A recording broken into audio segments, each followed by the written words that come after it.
seeing people get ill really fast. We're seeing cancers, brain tumors.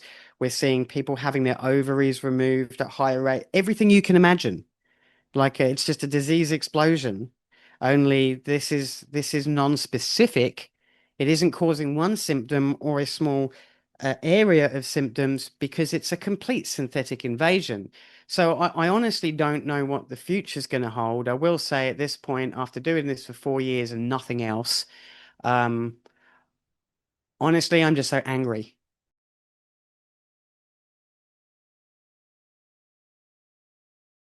Hej och välkomna till Folkets Radio. Hello and welcome to the People's Radio.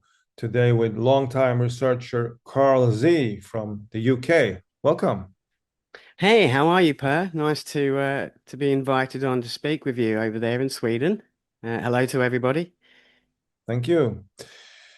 So, during the pandemic, shortly after the rollout of the COVID vaccines, I started reporting about the many side effects, adverse events like myocarditis, stroke, blood clotting, autoimmune diseases.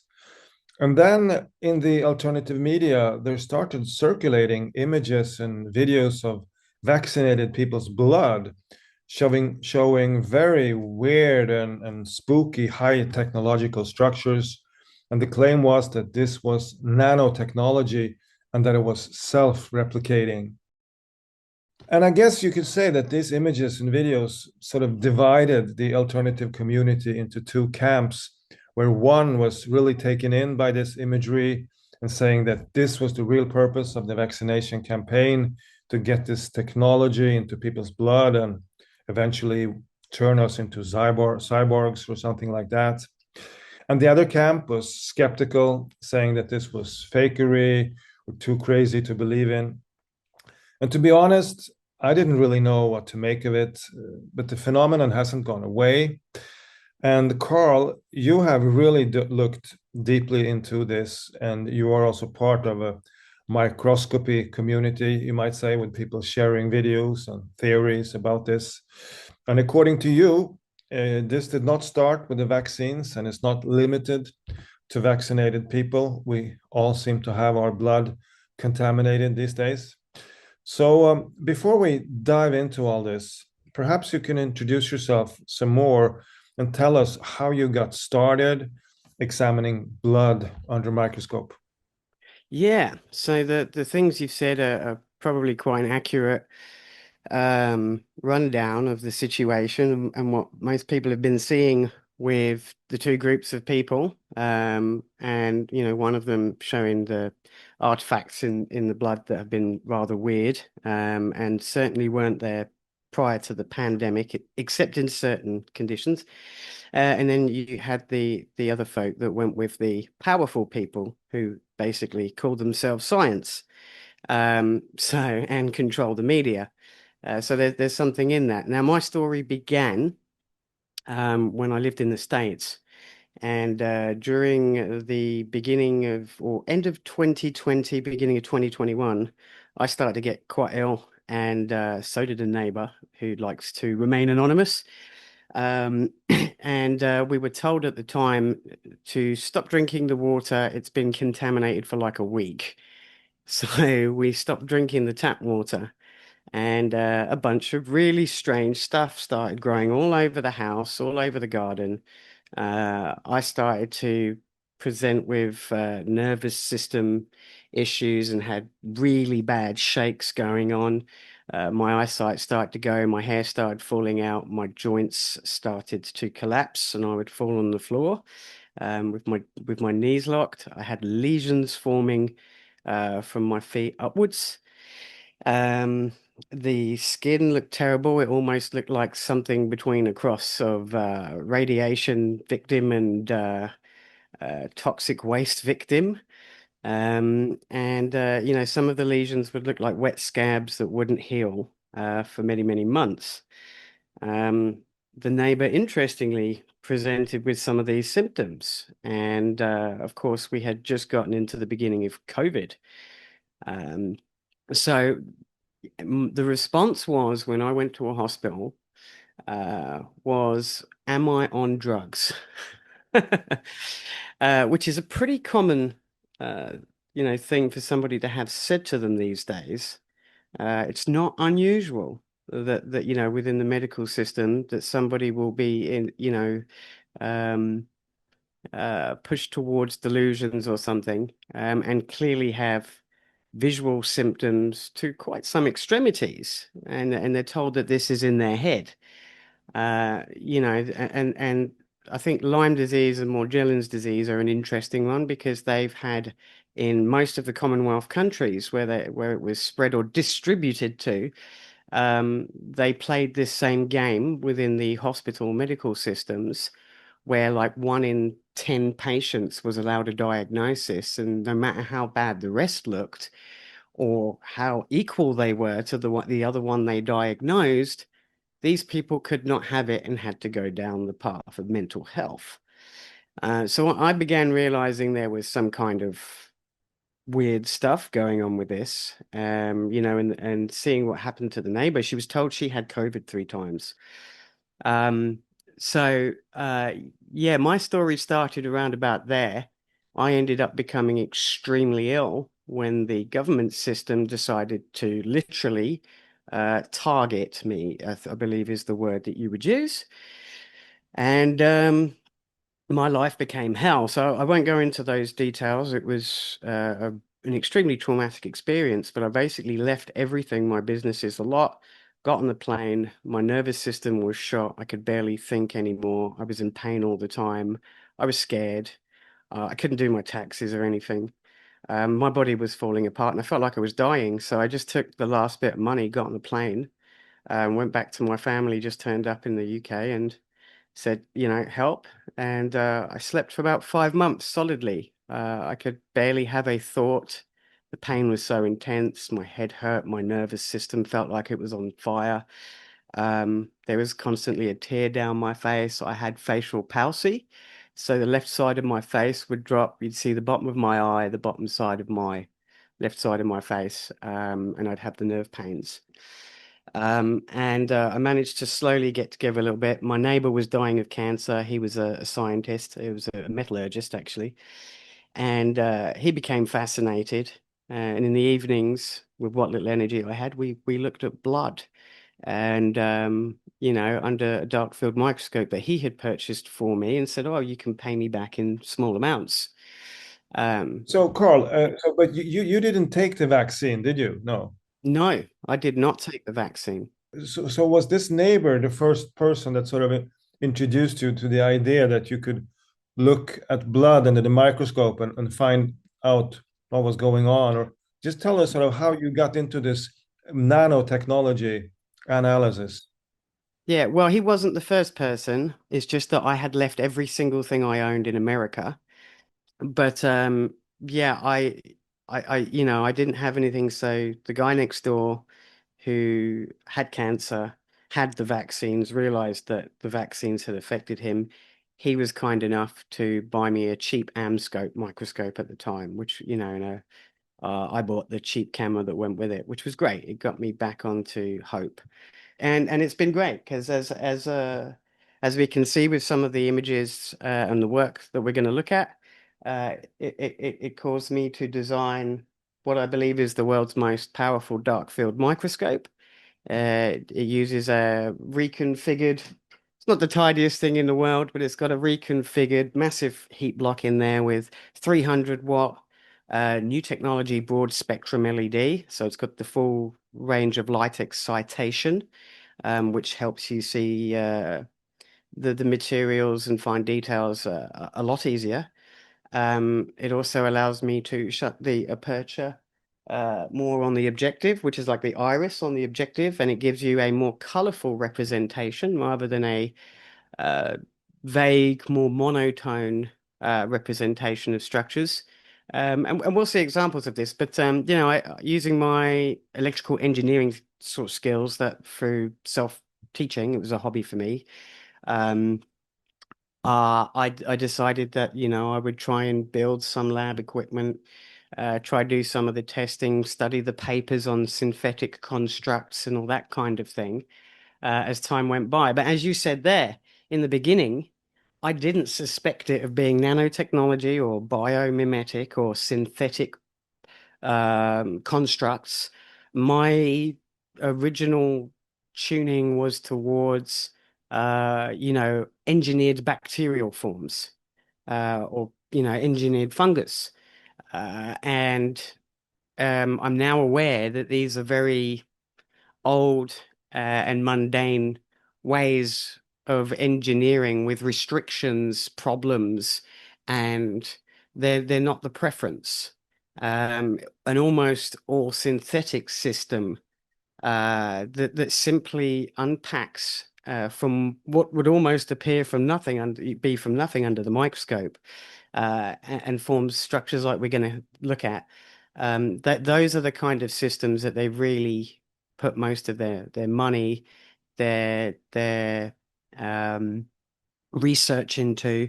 Those are also very much in the field of black science, which is intelligence level science.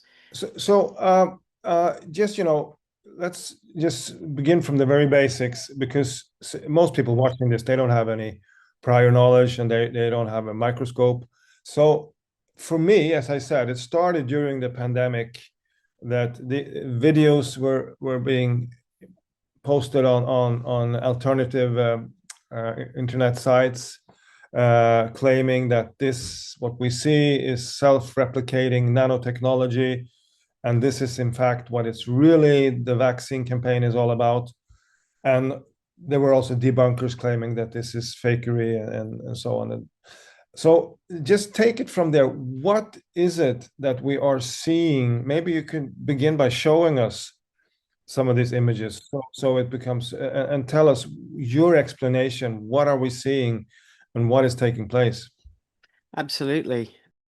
So this presentation was made especially for you guys there in Sweden.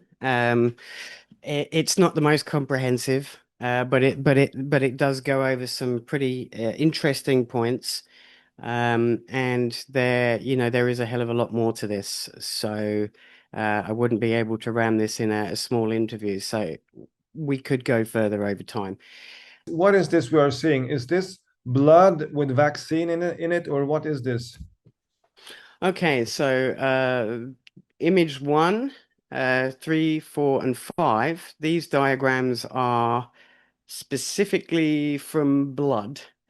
Um, and number two is actually from various anesthetics and COVID vaccines.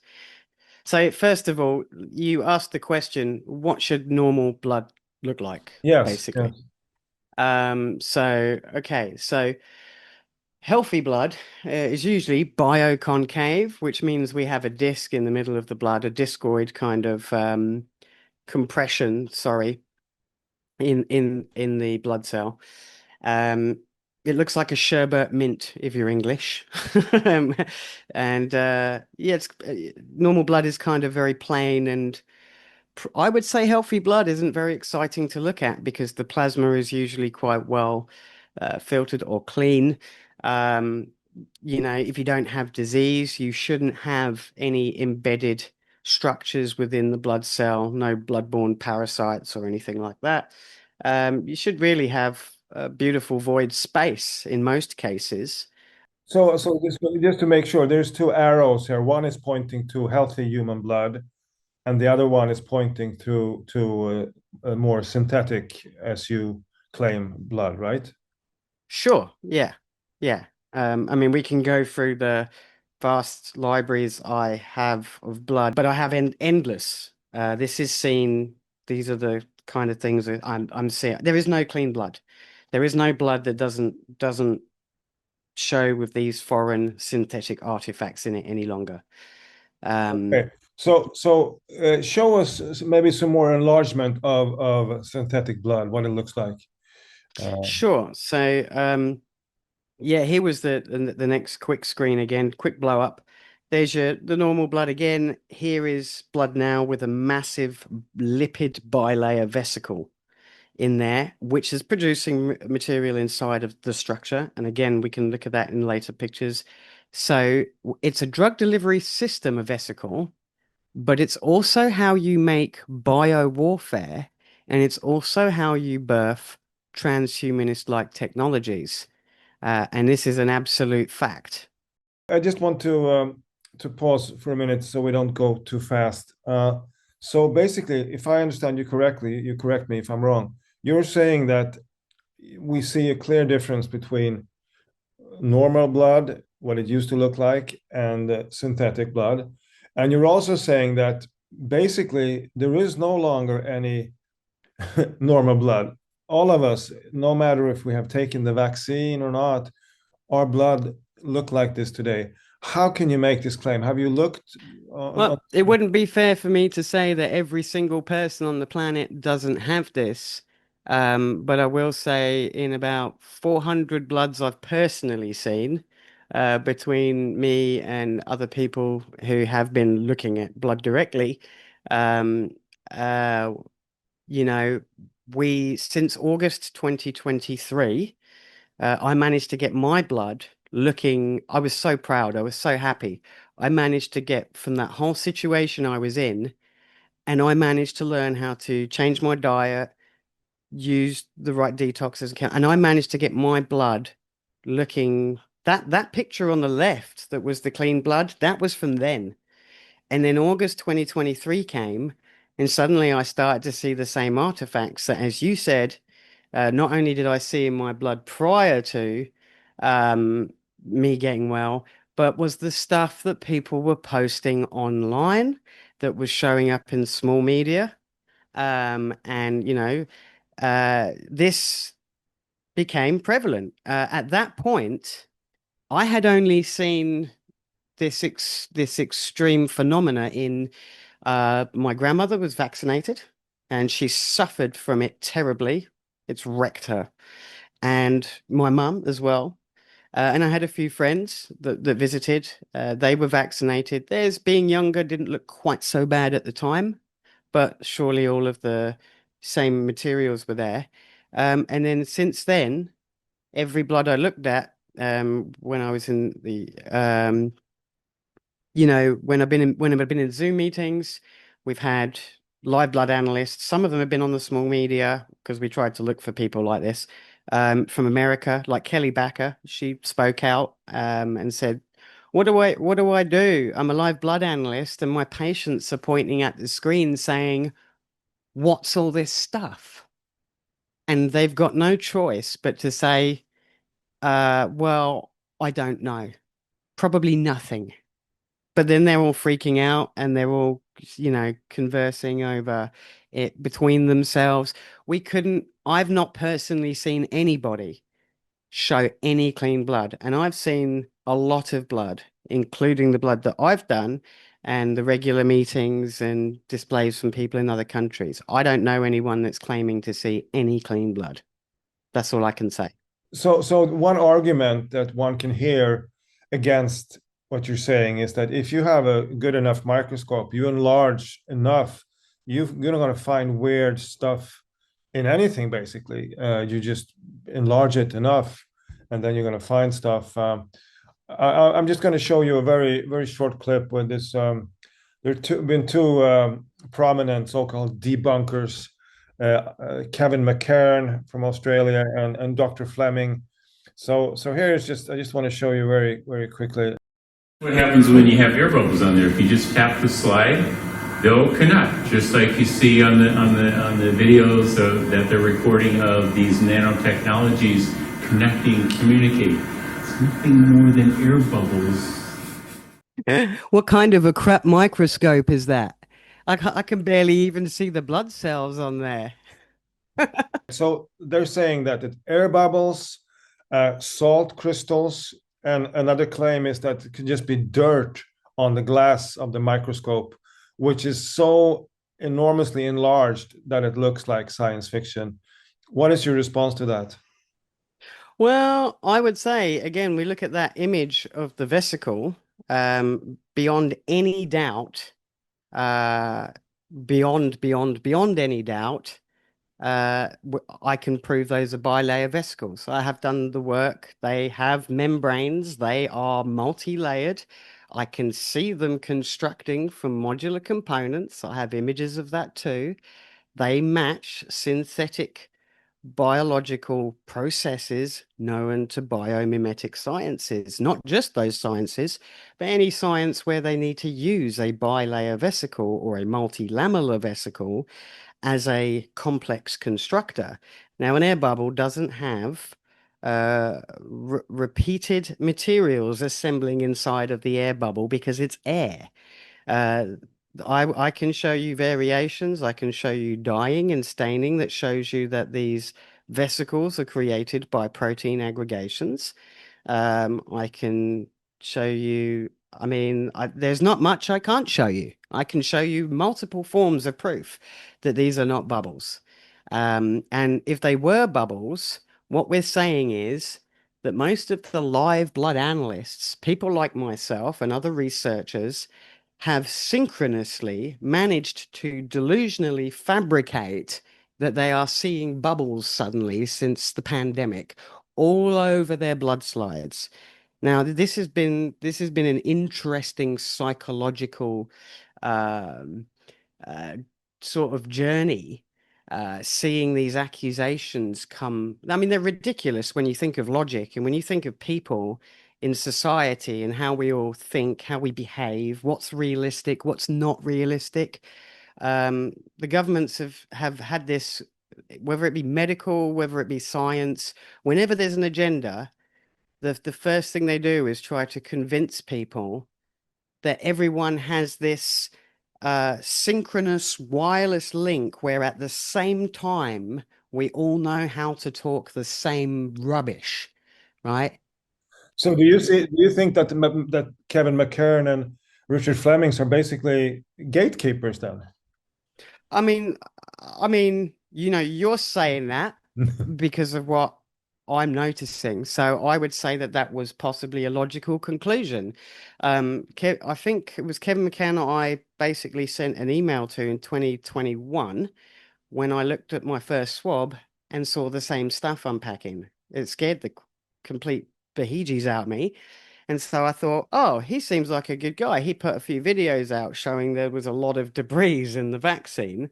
But then he was suddenly taking this angle where he um were like, oh, they're just inert particles. And he had great certainty without having doing any work on there. He was already decided that there was nothing to investigate, which is already suspicious, of course.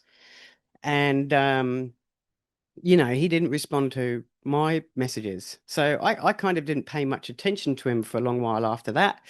And then obviously Kevin McCann became more significant and obviously was more vocal over time. And he became, as you said, one of the gatekeepers that debunks anything to do with the vaccine. Well, what we're going to see today will prove to you without any doubt that the guy is wrong. So let's have a look at this self-replicating, because that, at least to me, was the most mind-blowing when you really see. I guess you show it in how do you call that? You not fast forward, but you speed up, right? Sure. So I took various images of blood cells and sped them up. So they're only over a couple of hours.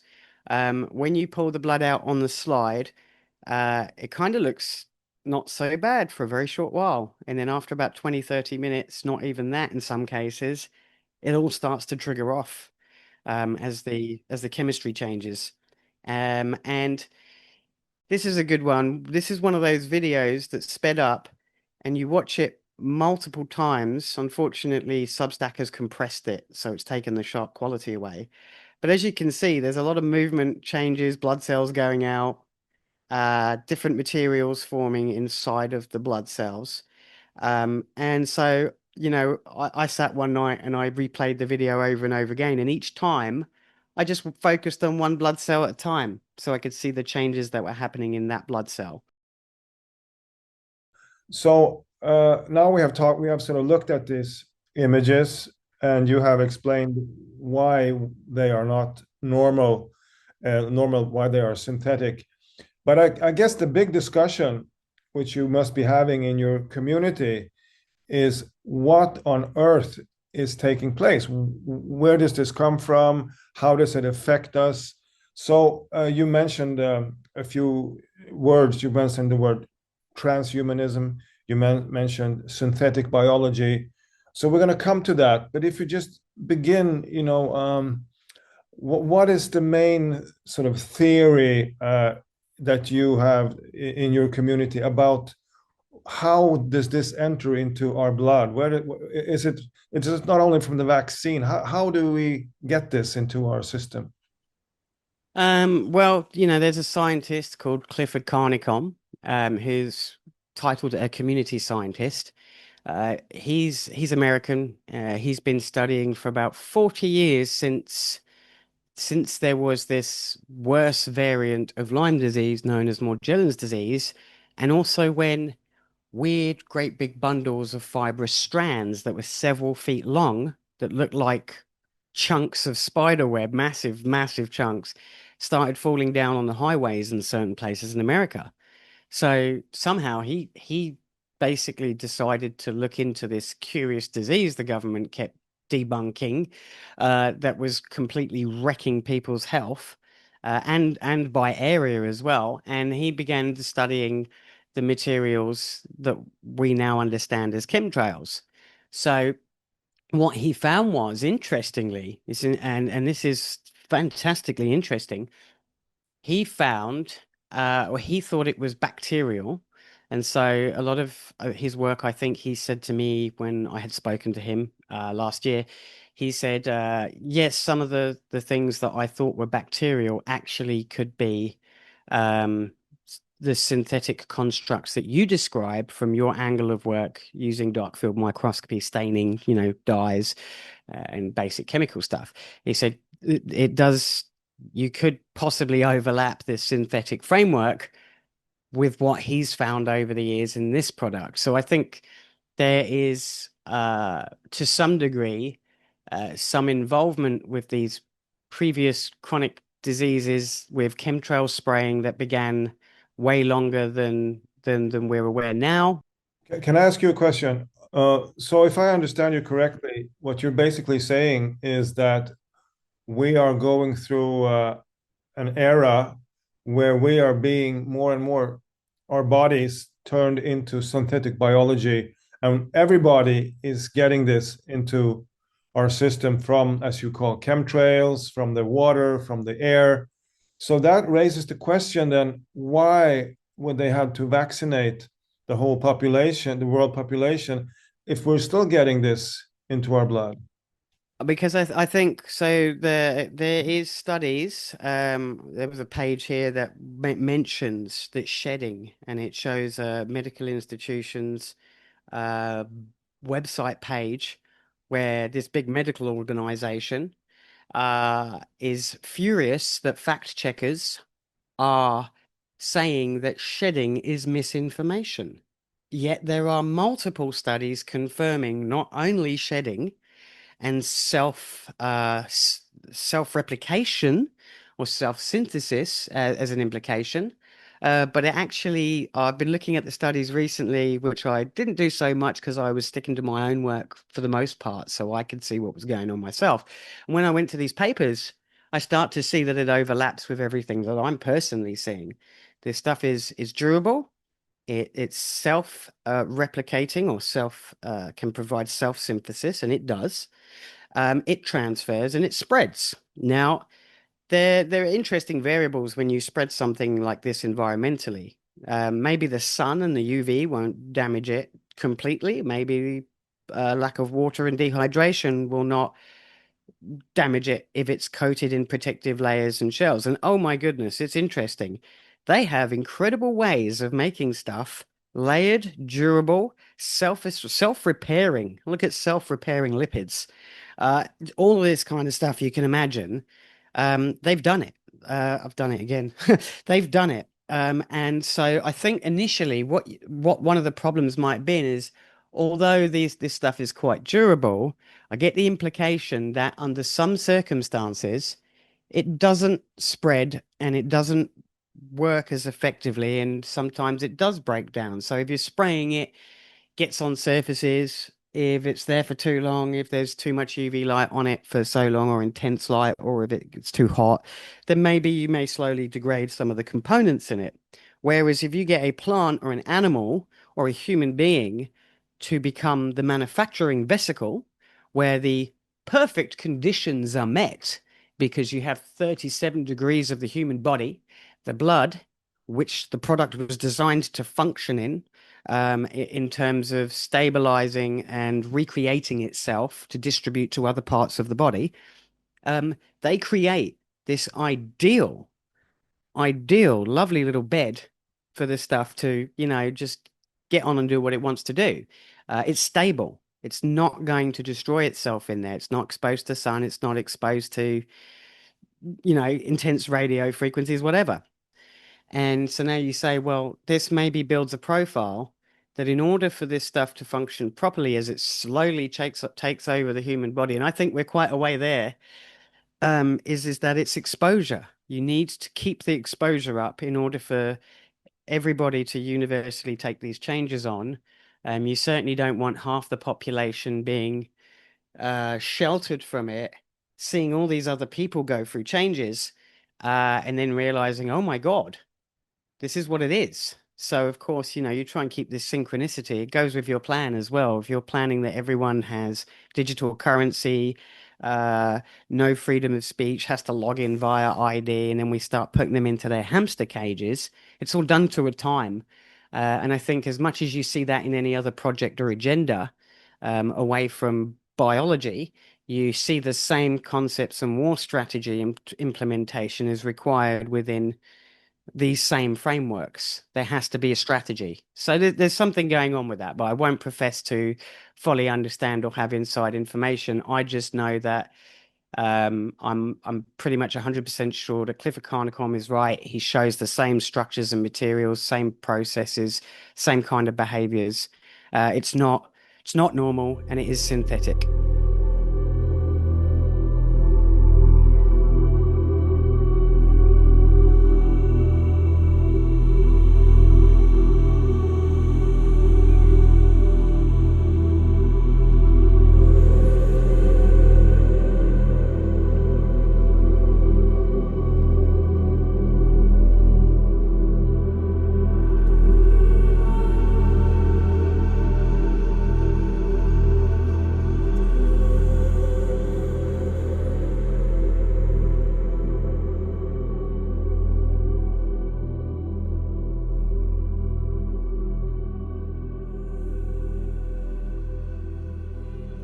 So one theory which I have seen quite a lot on YouTube is that there's like, if you have a model of sender and receiver, so basically when this thing gets into our blood, we become receivers. And so some YouTubers have shown that this self-replicating process, it starts when they turn on the router, which is sort of the sender. So I guess they want to show that maybe what the dream is for the control freaks is to sort of affect us by remote with the cell towers and stuff. But leaving that aside for a minute, have you also checked if this self-replicating process, is this starting when you turn on a router or something, or is it independent of that? It's not a key. I have done various work on electrical samples using custom slides. You can't see here, but I have sort of $8,000 oscilloscope. I've got wave function generators and everything else, and yeah, I tested AC, DC voltages at different currents, different levels, and with complex synthetic structures. Now, if they're given properties like biophotonics, where they're optically responsive or may actually give out tiny photonic light wave signals to other cells in your body, or if they have electromagnetic or radio frequency responses built in, and sometimes if they don't, it's an inherent feature of synthetic systems due to the complexity of the molecules in the membrane, the programmed membranes and everything else. So What we found is, and Dr. Youngmi Lee and Daniel Browdy published a paper which was immediately debunked with Kevin McCann kind of nonsensical crap, but from somebody else. They showed that not only did putting it under a UV light for 24 hours seem to enhance over 6 months the samples that were subject to it, but also the electrical or RF energy. Dr. David Nixon, or the former, he also did in the early days, he did experiments where he put the Wi-Fi router very close to the samples. And without a doubt, there is a definite positive increase in assembly speed due to electrical energy. And so this material is expected to be progressive and responsive to electrical energy, but it doesn't mean that you found a specific trigger. So you mentioned that if you zoom out from all the details and you look over time, it really looks like there is an attempt to alter the human biology and turn it into something synthetic. So this era, which you are describing, is coinciding with the emerging of powerful AI. Scientists are warning that AI can take over. And also, of course, with the construction of 5G cell towers everywhere. Is this something you are talking about in your community, that it could be a way of preparing the human body, the human being, for being, how do you say, integrated with AI, or how do you say, assimilated into AI? Sure. I mean, of course it is, because nobody's that stupid enough to be doing this and not consider that after the WEF basically tried to, what's the word when somebody tells you what they're doing, but Predictive programming. it was kind of, I mean, they almost said it to a T. They basically came out and said, humans are now hackable animals. Humans are now hackable animals. The whole idea that humans have, they have this soul or spirit and they have free will and nobody knows what's happening inside me. So whatever I choose, whether in the election or whether in the supermarket, this is my free will, that's over. Free will, that's over. That's over. Over. Today, we have the technology to hack human beings on a massive scale. We understand your biology is zeros and ones. Ooh, that's like coding. That's like programming. We can basically, they touted that they can integrate great biomimetic computing systems into your biological structure. Then we look at 5G was obviously during the beginning of the pandemic. Apparently, this was a critical job. 5G had to go out in rapid succession while everyone else had to stay at home. And of course, meanwhile, it's not until recently that as many people who are getting 5G could even get 5G. And still, most people are sitting right next to a 5G tower and still do not have the 5G on their phone. So what was the important? Yeah. So Karl, before we wrap up, this is all pretty depressing stuff, and people can feel very demoralized, understanding that this is, perhaps in everybody's blood right now, and they're trying to turn us. Have you researched and do you know anything how you can detox yourself from this? What is the best way to sort of stay human in this time?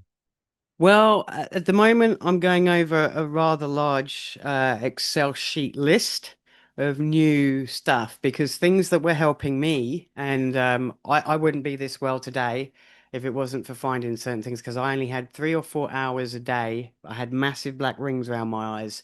This was like probably just under 2 years ago. And to be quite honest, I felt so bad that I was almost feeling suicidal at some points and had to learn how to just get over it. But sodium citrate, this was an accident. I found this entirely by accident. I'm not monetizing from it, no. And I don't benefit from telling anyone. It's a food supplement, that, you know, a food additive. It's found in citrus fruits. It's found in many candies and sort of other foods. But within the hour of drinking this stuff, I was bouncing around the room with this great relief, smiling, and my mum, who I was staying with at the time, she just laughed and she said, "Are you on drugs?" I'm like, "I haven't had this much energy for ages, and I can't believe how quick it is." So what we found was that for me, it helped with chronic fatigue, it helped with brain fog. And what's the name again of this substance that you drank? Sodium citrate, Oh, yeah. which is now also known as E331. So I suggest this is it's a complex matter. Why don't you put together maybe a small what do you call it, like an instruction, and we can link to it below here, so if people want to do this. Yeah. Sure. Yeah, it's quite complex because for the different materials, for clotting, for thickening of the blood, again, sodium citrate's an anticoagulant, so it's also quite impressive there. But I take a whole list of supplements. Like, it's not fun. And they all have different effects and different actions. And they certainly have, each one of them has certainly helped bring my health to where it is. You know, there are things that can help, enzymes that help clotting. Some oxidizers may help, like hydrogen peroxide, diluted hydrogen peroxide. I take that, and it makes me feel much livelier, much better.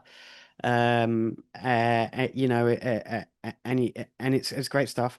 Then you've got things like polyphenols in resveratrol, which is a supplement from Japanese knotweed, that has properties that are known to have effects on synthetic materials. There are whole lists of natural supplements. Yeah. So I suggest you put together a list which we'll publish below here, so you can go through thoroughly. So just before wrapping up, Karl, how do you see the future now ahead of us? What is your expectation? At the moment, it doesn't look good. If I'm honest with you, I'm kind of having some problems with it in my head at the moment. These structures and things have advanced much more significantly. As I look at more samples in tissues and stuff, it seems to show signs that it has caused tissue alterations, and there's a lot going on there. But as you say, if it's part of a cloud AI system, which, I mean, I'm not going to insult my own intelligence. Of course, it's linked to that. Why else would this all be happening? I mean, just because they don't want you to believe the obvious, and they will call you names and they will make out you're stupid. No, it's quite the opposite way round. What you're trying to convince people is stupid. The logic says that this is likely a technology-based system. It rolled out the same time as towers, as AI, as LLMs. With all this talk of neurobrain scientists, we have Elon Musk, brain chip, and that's a diversion, because you don't need to implant surgically a chip into somebody's head when you can inject something that assembles, and no one needs to know it happened. You know, and he's putting up satellites, the most amount of satellites that we could ever possibly imagine ever being in space. And so, you know, you put it all together, and I think that with the tissue engineering, with the complexity of the materials, it really is not unsensible to say that this kind of looks like it's all part of the same agenda-based package. What you are seeing as a genuine person, and I don't know about you, Per, what you're seeing around you, but most people I know are saying exactly the same thing. We're seeing people get ill really fast. We're seeing cancers, brain tumors. We're seeing people having their ovaries removed at higher rate. Everything you can imagine. Like, it's just a disease explosion. Only this is non-specific. It isn't causing one symptom or a small area of symptoms, because it's a complete synthetic invasion. So I honestly don't know what the future's going to hold. I will say at this point, after doing this for 4 years and nothing else, Honestly, I'm just so angry. I'm so angry. And now seeing where our freedoms are going and how they're basically going to shut us all down in every country, take away our food, shut down our farms, and watching people just go along with it. I mean, to be quite honest, it gives me this feeling like, as fantastic as all this imagery is in the work that I've done, is it going to make a difference? Is there anything we can do from here? Because if we don't do something soon, we're not going to have a voice. They're taking our voice away. We'll go to prison if we say the wrong thing. If you say what the government aren't selling, you're in trouble, right? So you got that, and you've got, communication. I probably won't be able to, without doing things that are technically illegal again. I don't care. You're not my authority. You're genocidal freaks. But I soon may not be able to post my work without logging into a computer that will tell them where I am and will tell them who I am and allow them to target me within no time at all. They can do that now anyway, but it's more effort. It's no effort at all when I have to do this. So people need to realize that your window for waking up is now disappearing. And when that window is gone, if you do not like the changes that you start to see happening, if you don't like the fact that you're seeing people dying everywhere and now you have no voice, no power, that we are not able to talk to each other as members of the public, you have lost all power to stop it. You have lost all ability to regain and repair the situation. So, and this is why they're doing it. And what we need to remember is that whether you're religious, whether you're not religious, whether you're spiritual in your own way, whether you have your own beliefs, you need to start waking up and you need to remember what it is to be a human being. Remember what it is to be, we all came from the same place. There's only us, and then there are people that want to control us. And most of the things we're disagreeing with, most of the stuff that we won't listen to our family, our friends and stuff over, isn't you thinking, it is programming. We have to leave it there. Karl C, thank you so much for your work and for being here today. And let's keep in touch. Absolutely.